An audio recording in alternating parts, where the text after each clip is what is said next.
नमस्कार, express news Bharat देख रहे हैं आप। मैं हूं आपके साथ सुरभि। अब रुक करते हैं बड़ी खबर की ओर।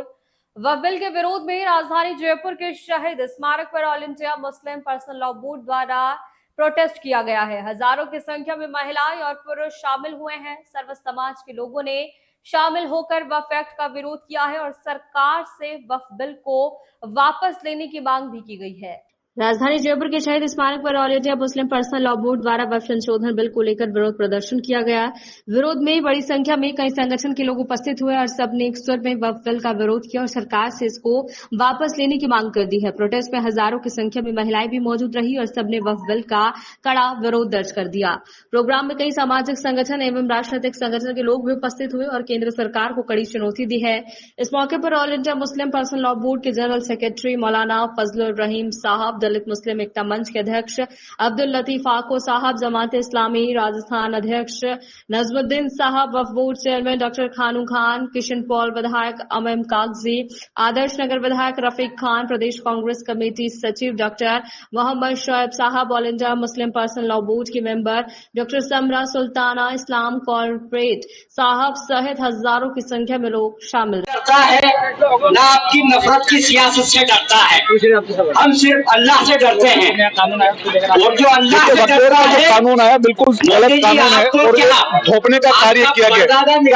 ऐसा कानून केवल लागू होता है? क्या भारतीय संविधान पे केवल अन्य समाज के लोग नहीं रहते?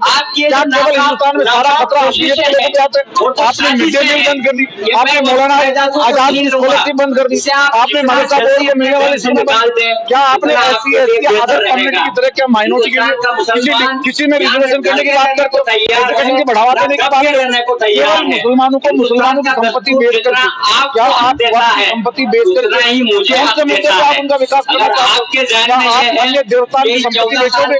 आज अकलियत के लोगों के साथ, कल एससी के साथ, कल अन्य जाति के साथ केवल भाजपा के लोग केवल लड़ाई झगड़ा और केवल बदनाम करने का कार्य करते हैं।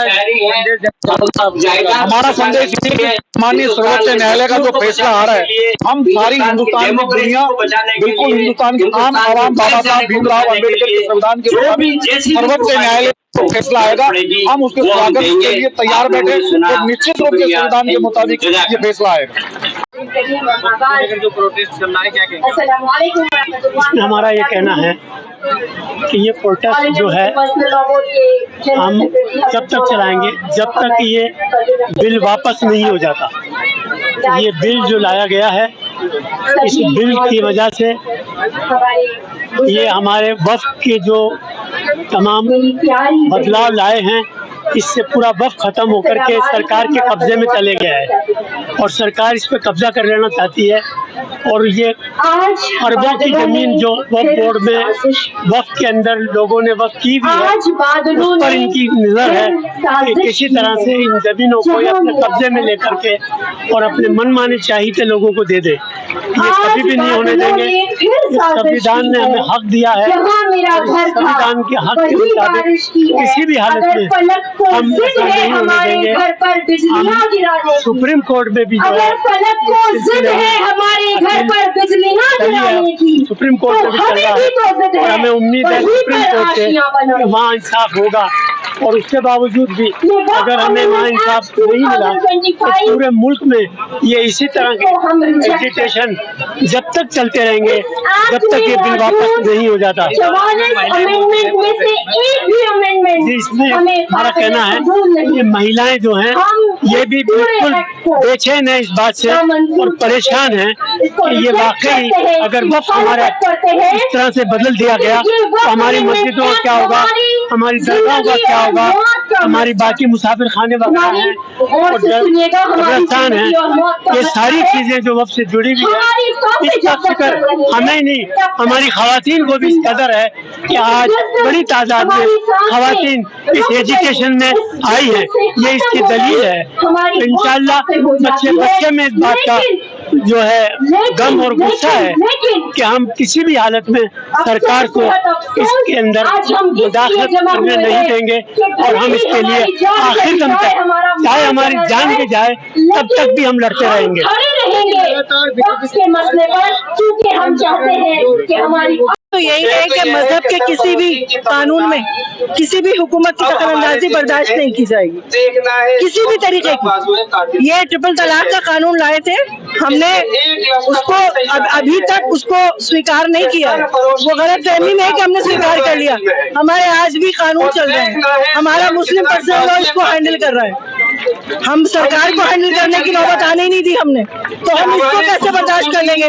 जब हमने एनसी और एनआरसी और सीए का कानून बर्दाश्त नहीं किया तो हम इसे कैसे बर्दाश्त कर लेंगे? देखिए, सुप्रीम कोर्ट के ऊपर हमें पूरी उम्मीद है। अभी तक जो भी सुनवाई हुई है उसमें बहुत लाजवाब फैसला हुआ है और हम इसके लिए सलाम करते हैं सुप्रीम कोर्ट को। और आगे भी हमें ऐसा ही न्याय की उम्मीद है।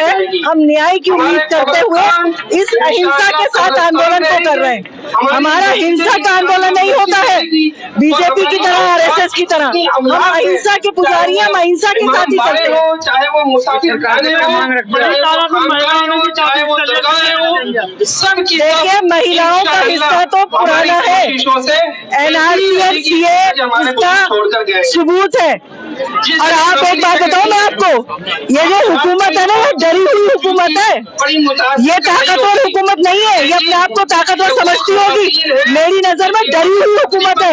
अगर डरी भी ना होती तो एक कानून लाती है, उसके ऊपर पानी डालने के लिए दूसरा कानून लेकर आ जाती है, एक कमी को छुपाने के लिए दूसरा जुर्म करने के लिए खड़ी हो जाती है। तो ये मैसेज देना चाहता हूँ कि जो भारत सरकार ने ये अमेंडमेंट बिल, जो वक्फ अमेंडमेंट बिल बनाया है, ये मुस्लिमों की और मुस्लिमों की संपत्ति और वक्फ बोर्ड की तमाम संपत्तियों को खाने का एक सोचा समझा षड्यंत्र है।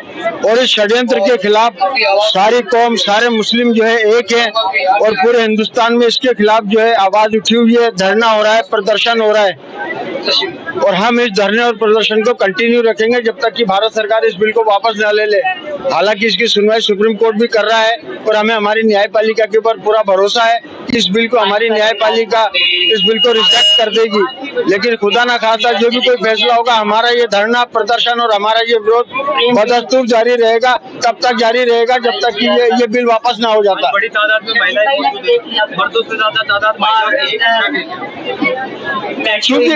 महिलाएं भी आज अवेयर हो चुकी है, हमारी मुस्लिम महिलाएं भी अवेयर हो चुकी है। वो जानती है कि भारत सरकार जो है इस बिल के अगेंस्ट में हमसे क्या चाहती है। वो चाहती है कि हमारे बाप की तमाम जागीरों को जो है कैप्चर करके और पूंजीपतियों को उसको अलॉटमेंट करके और उनको खुश किया जाए। तो वो सारे जो है जेंट्स के साथ महिलाएं भी हमारे कंधे से कंधा साथ लगा के और इस बिल का विरोध कर रही है।